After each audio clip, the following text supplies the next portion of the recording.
Hello and welcome back to the channel and welcome back to the Angles Way, where I'm on day 4 of this lovely trail. I've just left the town of Beccles. It sits about half a mile or so behind me, just along a couple of roads.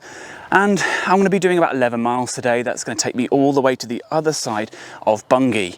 Now, it's about 7.5 miles to the town and it sits just to the west, but I'm going to head around that and end in the village of Earsham.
Now, just across the fields over here is a pub called the Locks Inn, and it's actually in the village of Geldeston, just the other side of the River Waveney. And it's the point of, or the limit of navigation for any motor cruisers on the Broads National Park.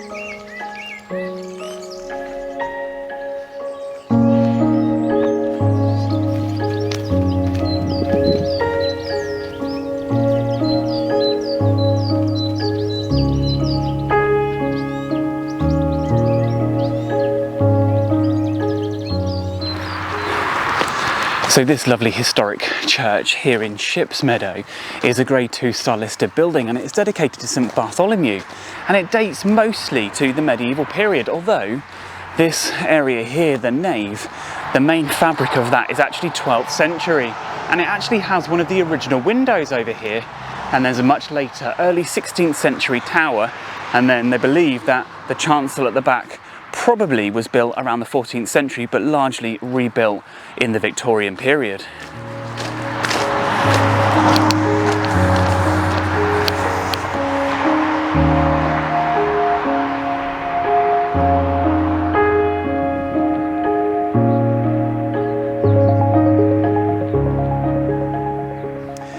Now, just across this field there's an enormous H-shaped building, and this is actually an 18th century workhouse. It dates to about 1766, 1767 and is Grade 2 listed. But what's more important is that this is potentially the most complete 18th century large workhouse in the entire country.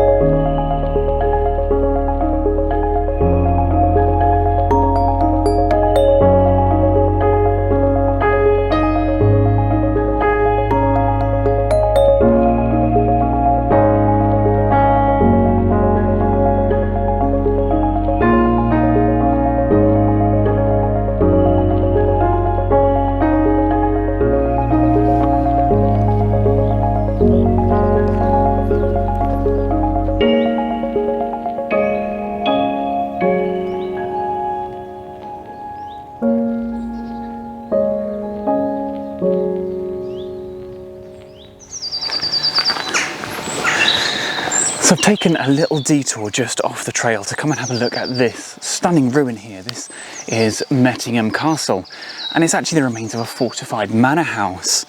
Now, there was permission granted to crenellate this house in 1342, but then in 1382 it was actually given over to a college and became a monastic college, and apparently there's still some remains over at the back. Now, it's all on private land, unfortunately. Now, you can only see it from the road here, but there are select days where the ruins are open to the public.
So I'm on this final sort of 5 kilometre curving path that takes me round Outney Common over towards Earsham, and it sits on this escarpment really. It drops away quite steeply down to the river on my left, and I'm at about 30 metres above sea level here, which at one point in the past used to be the highest point in the national park, the Broads, and that now goes to Strumpshaw Hill at 40 metres, so a little bit higher. And then when I actually get round to Earsham, it will be the point where I leave the Broads National Park and then start heading towards the Brecks.